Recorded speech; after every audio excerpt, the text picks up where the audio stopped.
memang baru 2022 ya saya naik leader ya. Karena saat itu banyak pertimbangan memang sistem di Manulife itu tempornya kan masih 5 layer, dan sebenarnya bukan karena sistem sih, lebih ke dengan sekarang 3 layer benar-benar oke banget. Dulu itu 5 layer, tapi lebih karena saya prinsipnya ada permit dari suami baru naik leader gitu. Kan temporary anak saya kecil baru 2 tahun waktu 2016.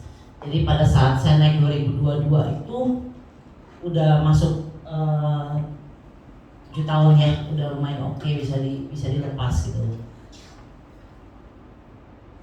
Next, ya ini standar lah ya semua, ya kan, konsisten, komitmen, mandiri. Nah, saya prinsipnya adalah dari start saya jalani bisnis ini, semua sebenarnya lebih ke mindset ya, all about mindset, benar nggak? Jadi pada saat kita udah merasa ini bisnis kita otomatis kita akan jalan, ya kan?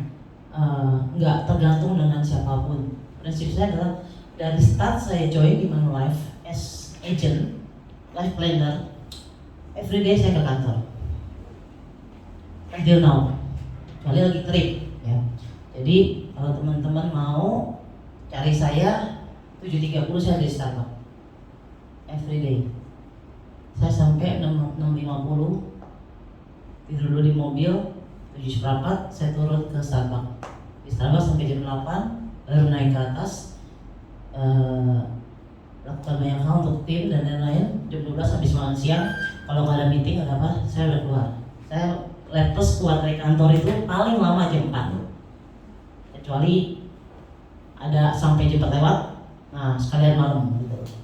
Kemarin kita ada Ultima Final Sprint yang pimpin WA tuh masih belum selesai, harus 6:30 di kantor. Ada Final Sprint dari pembicara Robi Oktober sampai 6:30, habis itu lanjut ke GPK. Jalan sore lanjut ke kan pulang macet kan, daripada pulang macet dengan saya jalan nambah step kan. Nanti ketemu di FX sama teman-teman yang lain. Nah, balik lagi,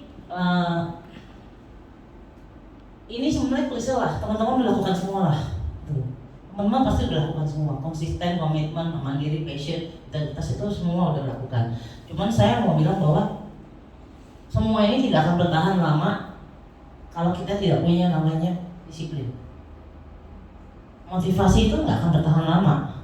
Teman-teman dengerin saya sharing, dengerin level James Hui sharing, kalau cuma dicatat tidak dilakukan cuma. Yang penting kita disiplin. Dari yang saya bawakan mungkin nggak semua bisa diterapkan, 1 atau 2 terapkan, itu hasilnya akan powerful. Ya teman-teman mungkin pernah baca Atomic Habit, ya kan?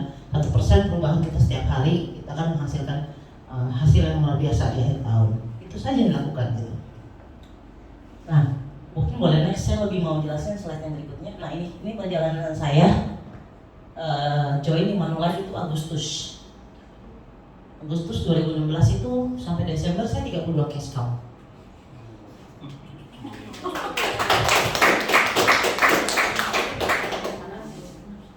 Leader saya approach saya dari Januari, saya join di Agustus. Dulu trainingnya 4 hari SAT-nya 4 hari, dan itu pun onsite ya, jadi jam 9 jam 5 sore gitu. Saya lupa exactly gimana, yang pasti dalam 4 hari itu saya closing 4 case nyiwah saat itu. Dan itu dulu belum pakai NIPOS, pakai nomor polisi ya, pinjam nomor polisi leader biar bisa transfer dulu. 4 case, kok bisa ya, ntar aja. 4 case, sampai di bulan, dulu ada namanya rookie, kalau kita sekarang rookie udah lapok kan, dulu Rookie Star itu dapatnya laptop atau apa lah, lupa, 4 bulan. Di bulan Oktober, jadi Agustus, September, Oktober, November, batasnya November. Di Oktober leader saya ngomong, leader saya kebetulan teman komisaris saya. Dia bilang, Ci, kejar 24 case count buat dapat laptop. Sekarang berapa Nat? Sekarang case-nya masih 15 kurang 9. Oke. 9 apa ya? Nah, tempat kita ada produk MLP, produk tabungan life protector. dia kayak hybrid gitu antara unit link sama tradisional, 5 tahun dapat. Singkat cerita di bulan November itu saya putar otak, akhirnya puji Tuhan di November itu saya closing 11 case, 9 MLP, 2 MVPA saat itu. Jadi saya mencapai 28 case count di November, yang dihitung 27 karena ada satu yang bayarnya bulanan, yang dihitung itu yang semesteran sama tahunan, itu saya ingat. Lalu di Desember singkat cerita berakhir 32 case count. Itu dapat trip ya, trip Taiwan kalau salah. Lalu di Januari leader saya ngomong, tahun ini kejar MDRT. Saya entah dia lagi serius ngomong, saya juga nggak bertanya. Saya lagi pikir MDRT apa ya? MDRT apa ya? Saya tahunya KDRT kan. Saya pelan-pelan googling gitu. MDRT ya. MDRT, oh ini MDRT. Terus saya tanya, oh MDRT oke. Akhirnya saya buat goal, buat target sampai di bulan 9 saya harus mencapai. Dan puji Tuhan di bulan 9 saya mencapai MDRT pertama saya dengan 48 cash count.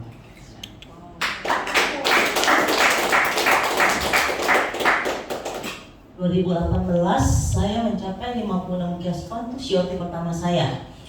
Dan di Desember tanggal 19 Desember dan itu. Nah, belajar dari pengalaman selesai di Desember. Di 2019 saya setting target saya harus selesai di bulan Oktober atau November. Tuhan selesai dengan 62 cash count. Saya rata-rata 25 jutaan. 2020 ada 76 cash count. 2021 TOT pertama saya dengan 81 cash count. 2022 24, 2023 42.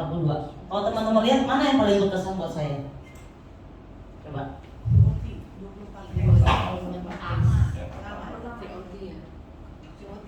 Enggak. Yang berkesan buat saya adalah 76 cash count 2020 pada saat kita COVID di rumah aja. Saya ingat Januari Februari saya baru 4 case. Kita di rumah itu 25 Maret 2020. Saya ingat banget karena tanggal 19 masih dikejar-kejar sama masih biru, ngajak ketemu Pipik untuk gabung di dia dan lain-lain. Lalu tanggal 20 kita udah di rumah, ya kan?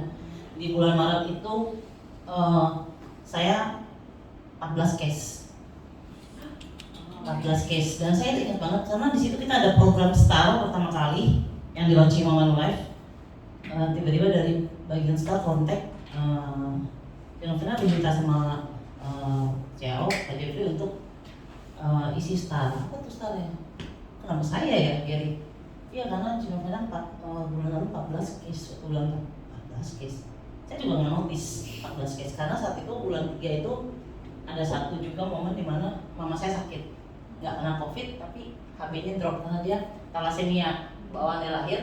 Pada saat drop itu rumah sakit cuma penuh kan COVID, jadi kita pakai home care tapi home care dia nggak bisa ke rumah, jadi saya harus datang ke klinik si dokter Andre itu di Kebonjeruk setiap hari pagi jam 6 biar bisa dipantau, sore bawa pulang lagi. Jadi saya benar-benar sama adik saya nungguin mama saya sambil prospek. Bukan sampai prospek sih, orang kontak kita udah mulai kontak gitu. Kenapa? Karena kita activity kan, COVID orang mulai pada takut. Ya saya nggak sadar tuh, closing data bulan 3 itu 14 case. Makanya saya ingat 14 karena lalu next bulan April, Mei berakhir si OT saya ini dan di bulan 7. Bulan 7 atau bulan 8? Itu saya lupa. Exactly lupa. Dan saya jadi tiap hari di depan laptop, by Zoom, ngurusin klien sakit, nyariin oksigen, nyari rumah sakit, klien kontak kena COVID apa, saya OVO saya setiap hari 2 juta lah. Begitu ada sakit saya kirim ya. Lalu one day di bulan 7 kalau nggak salah ada klien saya kontak. Kita kan zamannya kan kalau dikasih apa-apa kan lewat IG kan, supaya nggak usah lama-lama di WA, thank you bla-bla, kita taruh story kan biasa kan. Tiba-tiba satu hari klien saya kontak, "Maaf, kamu sakit?" "Enggak, sehat." "Oh itu dikasih sama klien saya sih." "Yang sakit loh, sakit ntar nggak ada yang ngurus kita." "Iya benar." "Yang tempo hari yang kamu ngomong premi kembali apa tuh produknya di story udah nggak ada." Saya cari-cari story kapan sih, udah lama premi kembali, kita ingat MCC. Sehingga kita jelasin closing musisi 200 sekian juta. Karena ada yang bilang pada saat kita fokus ke yang lain, berkat datang dari yang lain juga kan. Nah, singkat cerita, saya selesai di 2020 itu dengan 76 cash count. Lupa, kayaknya di Agustus sama September. Nah, 2021 kita juga masih COVID ya, tapi udah mulai keluar. Nah, Tuhan perbesar kapasitas saya dengan 81 cash count mencapai TOT. Itu TOT saya selesai di bulan November. TOT saya. Size case-nya kurang lebih 25-30 juta. 2022 20 case itu 24 itu kurang lebih size case 100 jutaan. Nah, saya mau cerita, TOT itu nggak harus dengan big case. Kita harus fokus dengan apa yang ada di depan kita. Ya kan, kalau dibilang kalau kita setia dalam rangka kecil, Tuhan kasih yang besar, ya kan. Nah, kok bisa 81 case? Yes, memang pada akhirnya membuat kita TOT itu pasti big case. Tapi ada prosesnya. 600 juta terakhir membuat saya TOT. Sebelumnya case-case kecil. Case pertama saya bahkan di 2021 itu hanya 600.000 di Januari karena medical pula. Sampai bini saya bercanda, aduh luar biasa nih. Maksudnya bukan bercanda merendahkan, enggak, kita bercanda aja gitu, bahwa apapun kita pasti jalankan gitu. Nggak terasa kalau selesai di bulan Desember kayaknya. November. Ya ini Desember. Ini Oktober. TOT kedua saya di Oktober malah. Nah, kenapa saya tampilkan ini? Kunci di bisnis ini adalah aktivitas. Kok bisa 76 case, ya kan? Di rumah itu pakai Zoom, sama kayak dokter ngantrinya. Bener, naftar jam sekian ya sih, jam segini nggak bisa cerita jam segini. Saya pernah closing MiFID 100 juta lebih jam 11 malam. Profil mereka ngambil justru bukan kesehatan, kritis, MiFID, jiwa. Karena maksudnya rata udah klien existing. Dan sampai sekarang 99% klien saya kenal dan referensi. Nggak ada yang nggak kenal. Karena saya pilih klien. IG pun saya blok, saya private. Saya pilih klien. Klien takut pilih-pilih agent. Kita agent juga harus pilih-pilih klien. Itu. Yang kedua, pada saat COVID itu, klien-klien itu bisa kontak. Yang dulu kita prospek, ya kan? Terus mulai sadar kan, asuransi kantor kan ternyata nggak mengcover COVID. Terus kalau kita ini gimana nih, kan lebih ke life unpredictable kan saat itu kan. Jadi belinya jiwa, kritis gitu. Itu yang terjadi di tahun 2020.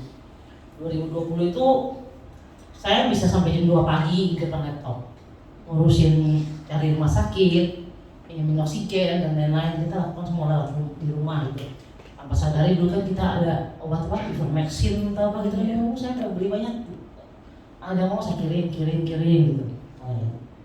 Jadi pada saat kita fokusnya itu nggak ke benar-benar pure kita menjalankan bisnis dengan sepenuh hati, melayani tanpa melihat menghasilkan kita atau enggak saat itu, ya nanti dari sisi lain Tuhan kasih berkat gitu.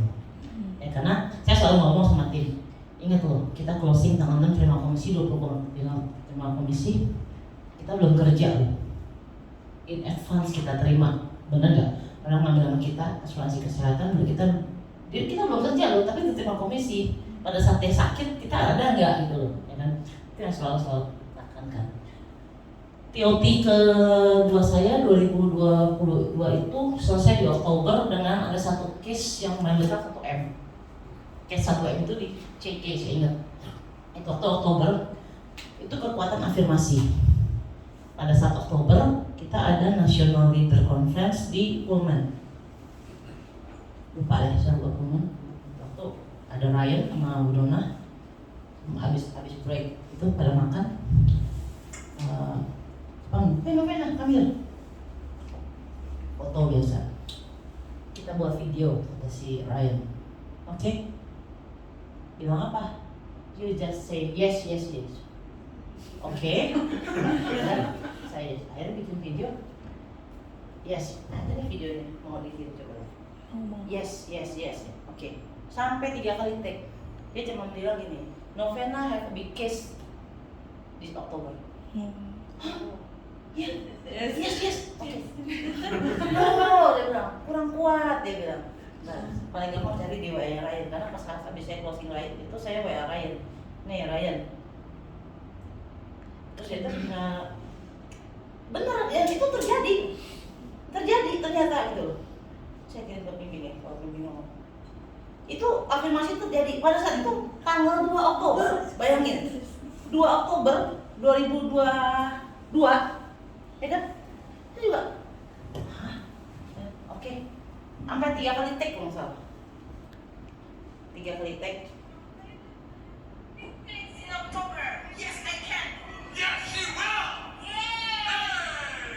Itu take ketiga kali kayaknya. Pas udahannya, oke. Terus si Ryan ngomong, tunggu, oke. Dia bilang dia tunggu, oke. Udah tuh Oktober berlalu, tanggal 2 Oktober ya. Di akhir Oktober ada CG tanggal 24 Oktober. Di CG itu saya kurang untuk TOT itu kurang 400 sekian juta. Saya bikin proposal 500 dan 1M. Klien dapat. Saya saudara 1M, dia bilang, jangan lu, berarti saya ada juta tempo loh.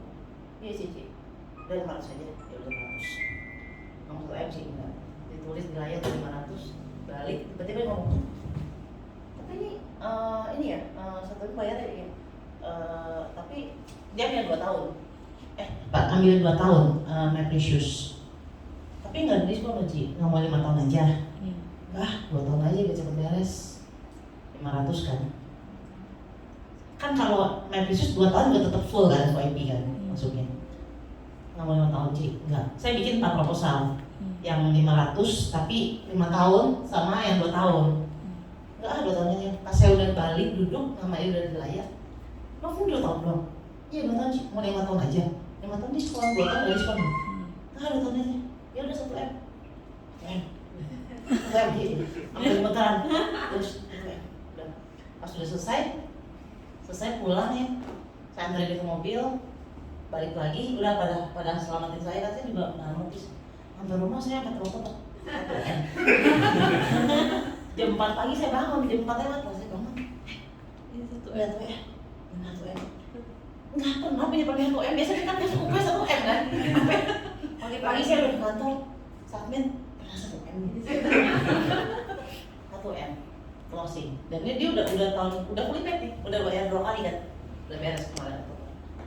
Dan klien itu ada klien yang sebenarnya baru ambil di bulan Agustus, September, Oktober saya undang lagi.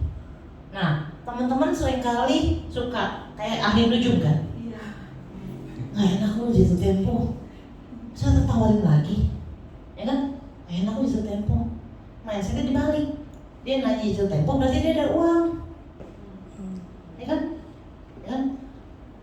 Saya paling sering closingin orang pada saat dia udah jatuh tempo dan dia udah ambil lagi.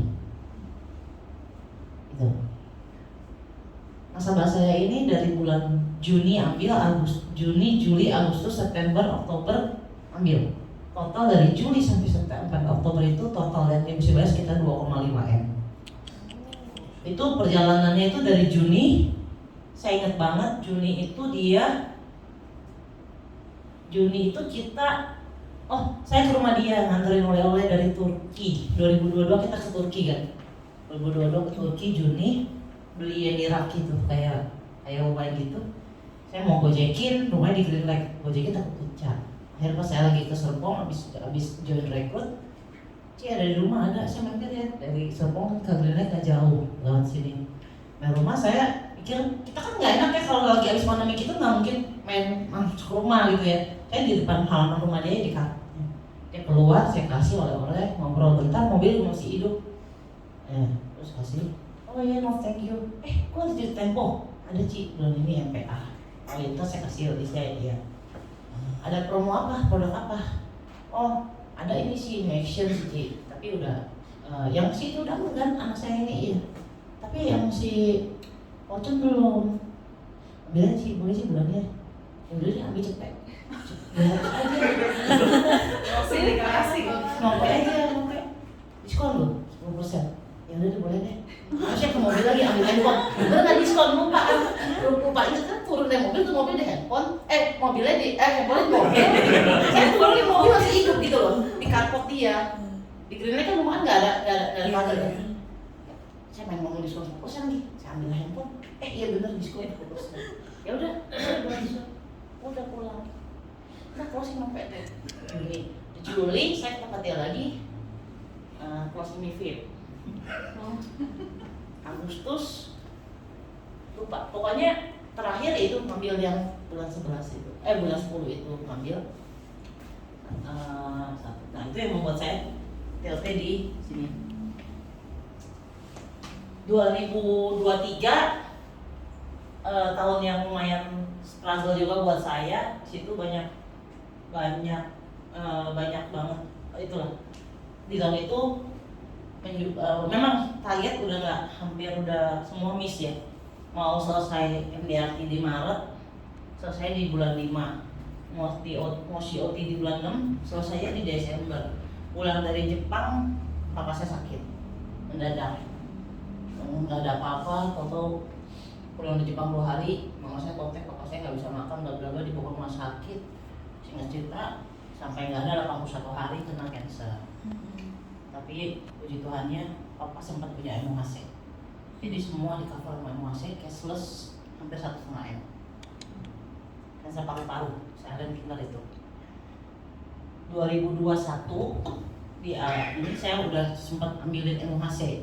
Sebelumnya punyanya yang MMP, lalu kan MMP cuma 80 tahun.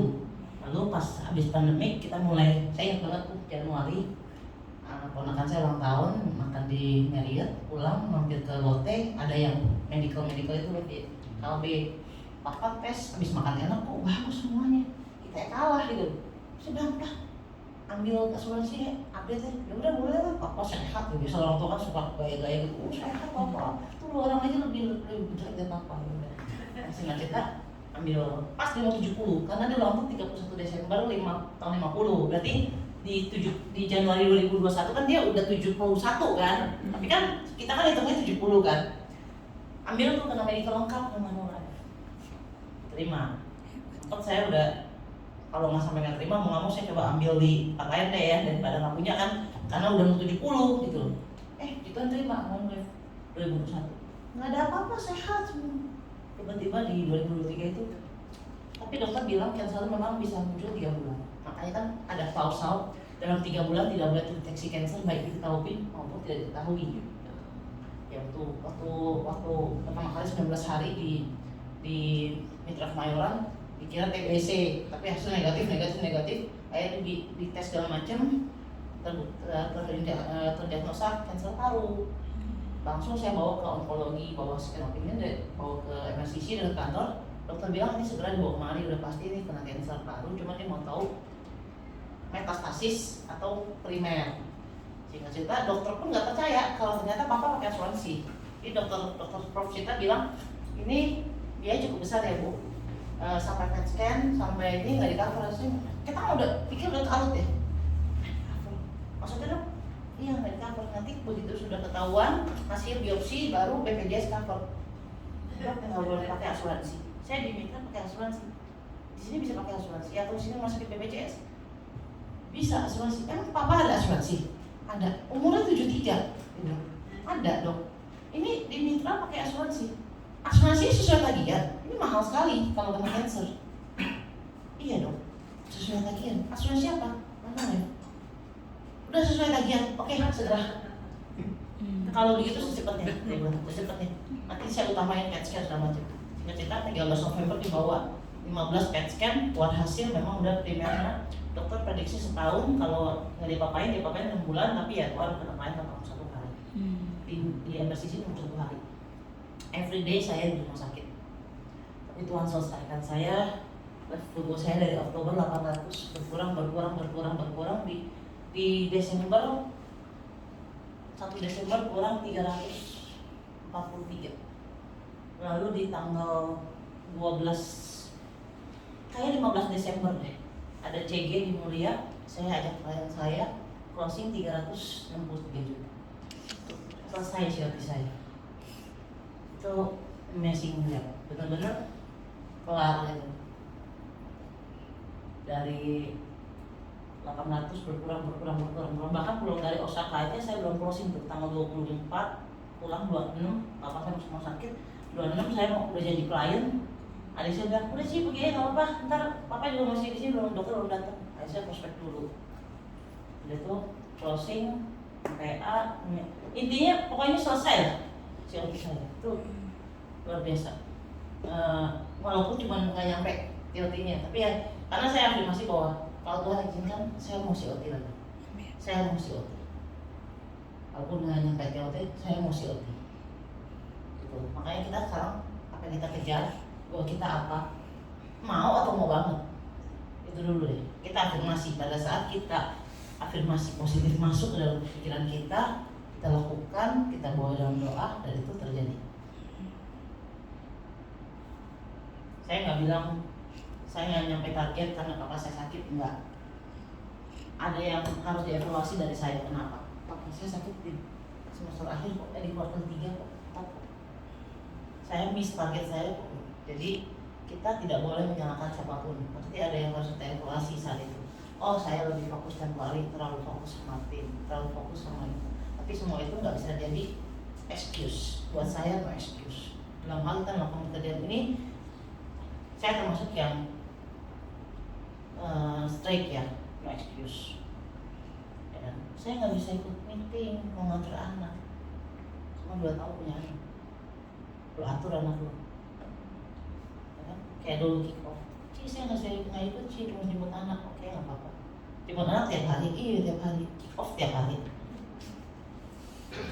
Pas hari kick off muncul, gue datang, titip, itu bisa. Ya kan? Kita atur waktu kita. Setiap orang juga punya anak, setiap orang punya aktivitas gitu. Emangnya saya saya nggak jadi korban? Ada anak telat jemput, ada, semua ada. Prosesnya ini jungkir baliknya ada gitu. Tinggal kita mau bayar harga nggak gitu. Kita mau lakukan itu all out nggak gitu. Jadi buat saya no excuse. Oh, saya nggak belum nyampe nih COT saya, abis sibuk sih ngurusin tim nih, timnya ini. Atur waktunya. Gitu. Punya tim satu hal, produksi pribadi juga harus. Leader itu harus bisa punya produksi pribadi, minimal at least harus MDRT. Kenapa? Lead by example.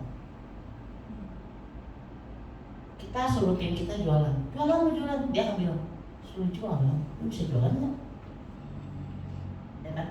Kita minimal harus mencapai MDRT.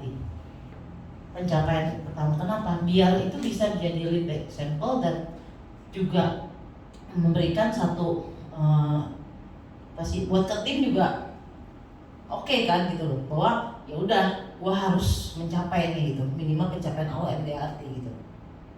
Jadi saya selalu tekankan makanya saya selalu bagi di minggu pertama itu saya fokus sama produksi pribadi saya, minggu kedua, minggu ketiga untuk tim, minggu terakhir untuk pulang ke tim semua. Jadi minggu pertama untuk produksi pribadi. Sekarang nih minggu pertama kan udah lewat nih, saya udah closing, udah aman gitu. Tapi bukan berarti lepas, tapi at least udah ada closingan gitu. Dari awal saya join 2016 sampai sekarang setiap bulan saya tidak pernah kosong. Setiap bulan pasti ada closingan. Sampai sekarang nggak ada closing.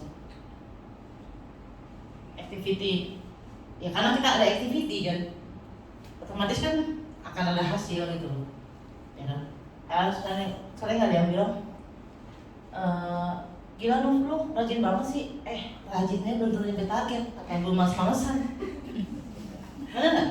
Lu rajin aja belum tentu nyampe target, apalagi males-malesan. Tapi kalau lu cuma diem, nggak bakal ada hasil. Rajin aja belum tentu nyampe target. Ayo, gimana diem-diem aja? Nggak ada yang instan, nggak ada datang dengan sendirinya. Saya selalu ngomong, kenapa kita ada konsekutif MDRT? MDRT pertama itu bisa jadi hoki, kedua tetap itu hoki, ketiga itu baru teruji. Makanya kita ada konsekutif 3 tahun. Benar nggak? Closing big case 1M bisa jadi hoki, ya kan? Gitu. Makanya saya selalu ngomong, siapa sih nggak mau dapat big case? Sampai kita ada target nih, harus dapat buat Shanghai, harus dapat buat Austria, harus grand trip. Kalau jualan emosi terus kapan dapat tripnya? Ya kan? Kita memang harus fokus sama big case, tapi kita jangan lupa kita harus juga fokus dengan hal-hal yang kecil. Small case itu gajian kita, big case itu THR. Itu prinsipnya. Pada saat kita fokus ke hal-hal yang kecil, nanti Tuhan kasih yang besar. Nasabah yang punya preminya saya 5,2 M yang membuat saya TOT di 2022 ini, total premi masih 5,2 M yang kemarin diundang sama Manuel, berarti saya ada. Pertama kali ngambil mas saya 600.000 di September 2016. Kebetulan saya join, saya cuma kontak dia, saya di Manulife, kalau ada perlu referensi boleh referensi ke saya ya Ci. Oke, no, nggak lebih sibuk lagi. Kalau kita minta referensi itu biasa kan antara dua yang cuma bahasa basi atau memang benar-benar. Itu di Agustus, di pertengahan September dia ngambil MOHC, terus ngambil bertahap-bertahap, MHIP, ganti ke MPA, ambil MIFID dan lain-lain semua. Akhirnya total polisi ada 27 masalah sama saya. Ada satu klien lagi polisi sama saya 43. Saya klien gak banyak, tapi klien saya itu saya aturin gitu. Jadi gini teman-teman, kalau orang ambil mas kita satu polis, bisa jadi dia karena nggak enak, karena dia salah ngambil, ya udahlah nggak ambil 2 polis pasti kita nggak salah jual, gitu. Jadi pada saat klien bisa ambil banyak sama kita, saya selalu ngomong, saya aturin gitu, ya kan. Saya di sini saya mau review polis itu bukan untuk menutup yang lama, tapi kita lihat mana yang kurang. Berapa banyak yang sekarang minta mau tutupnya punya, nggak usah tutup asuransi, nggak usah tutup saya. Naik nggak bisa lari, disuruh naik kita juga naik, udah terusin. Resisting ada, ingat ada resisting, ada segala macam, udah mendingan tambah yang kurang, ya kan. Sekarang kenaikan uang hasil gini kan banyak kan yang tempat lain udah naik, mau pindah, juga jangan pindah, udah nggak usah pindah, kita juga naik. Mendingan ambil yang lain, fokus kurang mana. Jadi saya selalu aturin klien saya, kadang-kadang klien saya bilang, "Nof, nanti ya, ini bagus, cuman lagi nggak ada duitnya, nanti bulan 8 deh. Bulan 8 Ci, tanggal berapa mau ketemu?" Langsung catat. Ya kan? Sama satu lagi, klien kalau mau saya rata-rata tahu saya tipenya tipe yang on time gitu. Kadang-kadang kalau ketemu klien, "Nof, kok telat ya Nof?" "Sorry, santai aja bos." Kadang habis kalau ketemu stres lu orang on time dia bilang. Jadi kita ya udah di match seperti ya udah, jadi kan dia hargain waktu kita gitu, ya kan, dia hargain waktu kita. Baik lagi hal-hal yang kayak gitu, terus kalau ketemu klien saya biasakan catat, saya save ke agenda dia biar dia tahu, ada reminder juga ketemu gitu, ya masukin di Google Calendar. Nah kayak misalnya ketemu ada remindernya di handphone dia juga, otomatis dia ingat juga gitu. Saya lakukan itu terus sih biasa. Jadi semua terus schedule. Jadi teman-teman harus atur semua itu, ada time managementnya harus bagus, ya kan? Pada saat kita menganggap semua hal itu penting, sebenarnya itu nggak ada yang penting. Jadi kita harus benar-benar first thing first, bikin priority kita yang mana dulu yang kita lakukan. Itu yang saya selalu saya lakukan sih sampai sekarang gitu. Makanya kayak kemarin aja perjalanan ke Dubai aja, di perjalanan saya bisa closing, ya kan? Karena saya activity itu terus gitu. Nah kemarin pulang dari Penang, lagi mau check in bagasi, klien mau MUCC itu juga, ya semua itu bisa terjadi karena kita activity kita gitu. Activity kita yang terus-terusan, yang akhirnya kita nggak tahu pada saat tiba-tiba kita udah follow up kapan, tiba-tiba pas saya lagi ngantri dia jawab, "Nof, oke deh Nof, ambil ini aja." Udah mau dulu follow up. next. Dan lewatin aja ini, next. Lagi, next. Ya. Terakhir dari saya, pada saat kita merasa mungkin ada satu titik teman ada nanya gini, "Noh, gue lihat lu gila ya, pakai baterainya apa sih?" Kayak power bank. Tidak makan vitaminnya apa sih? Vitamin A, P, E. Oh, masih nggak mau apa? Vitaminnya A, P, dan E. Apa tuh? Wah, ya udah. Pokoknya saya, karena gini, semua itu tergantung dari diri kita sih. Gitu. Kalau saya tipenya orang yang nggak terlalu mikirin. Kalau orang kan mau tidurnya suka nggak bisa tidur kan? Kalau saya mah ketemu batal tidur, di jalan bisa tidur gitu. Maksudnya saya kalau main itu bisa tidur, nggak perlu minum obat tidur. Saya gampang tidur gitu. Gampang, karena saya nggak pernah mikir masalah gitu. Kalau klien nggak mau ya udah pusing amat, ya kan? Bahkan saya menganggap bahwa setiap penolakan yang ada kan kata kita pada closing. Satu hal lagi, ya mungkin sih teman-teman kan sempat ngobrol lagi nih. Saya tuh nggak punya prospek, saya nggak bisa prospek. Saya nggak bisa nawarin orang, nggak bisa. 8 tahun perjalanan saya, klien dari saya, kok bisa? Ya itulah saya nggak bisa begitu kan itu klien saya cari, saya follow up terus. Nah, betapa baper, harusnya baper kan? Lu yang nyari gue, lu juga yang nggak jadi, ya kan? Tapi enggak, saya nggak pusing. Saya menganggap bahwa pada saat dia nggak jadi, mungkin dia punya pertimbangan lain yang pasti kita jaga hubungan sama dia. Gitu. Bisa jadi dia punya prioritas yang lain, ya kan? Dan saya selalu mindsetnya gini, ya udahlah, berarti memang dia belum perlu kebaikan dari kita. Closing M kasih 10 juta, komisi kita cuma 1,5, manfaat buat dia kalau M 10M, ya kan? Jadi mindsetnya kita harus seperti itu. Jadi kalau ditolak kayak biasa, ya kan? Kalau kita nawarin ngejar-ngejar nggak closing, ditolak, itu ya nggak boleh baper. Kalau kita nggak nawarin, orang yang kontak kita, dia juga yang bilang nggak jadi, mesti kan lebih baper kan? Lu yang kontak gue, lu juga yang bilang kagak, ya kan? Tapi saya nggak pusing, tetap jaga hubungan, sampai akhirnya beli juga. Dan saya paling hampir tidak pernah di-compare. Nov, ini bagus nggak? Ya bagus sih. Tempat lo ada nggak? Ya nggak bisa apple to apple sih. Kalau di biru kritisnya gini-gini, kalau kita gini-gini. Coba lu bikinin. Di sono kalau nggak salah 30 berapa dikit. Kalau kita lebih mahal 3 juta. Bedanya di sini sih. Ya udah gampang aja. Tapi kalau sampai ada ketemu yang nasabah ngotot gitu ya, ini, ya udah, saya nggak bisa jelasin. Cici tentuin aja mau yang mana. Semua ada plus minus. Nggak bisa sama pluk-pluk, Ci. Warna udah beda, kita hijau itu warna merah, kita hijau itu warna biru, ya.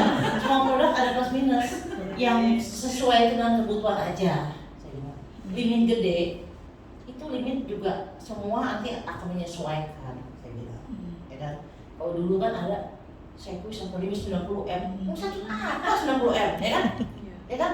Papa aja orang kena cancer aja 1,5M, itu kan kelasnya jet ya. Maksimal mungkin 5-10M juga udah pergi, ya kan? Gitu loh. Ya kan? Limit gede-gede buat apa gitu loh, ya kan? Kita sesuaikan kebutuhan aja gitu. Mau yang mana ya kita mau pergi, mau naik ekonomi kelas bisnis kan tergantung kita maunya nyaman apa, tapi nyampe juga kan. Terus sakit tetap di cover gitu. Saya selalu mau gitu. Jadi saya paling tidak pernah compare, karena mindset saya gini, kalau di compare kita berarti kita nggak mau jelas, kita jelasin tetap nih. Tapi di otak saya adalah berkat Tuhan udah diatur. Kalau memang dia ambil sama kita, ya ambil sama kita. Kalau memang belum, ya belum gitu. Tapi bukan berarti kita nggak usaha, kan kita tetap follow up. Sampai at the end dia bilang nggak deh Nur, gitu. Nggak usah ngotot, nggak usah sampai cekin produk lain, nggak usah gitu. Itu yang saya lakukan sih. Mungkin dari saya itu aja. Kita open question aja ya. Ya, paling itu aja sih. Thank you.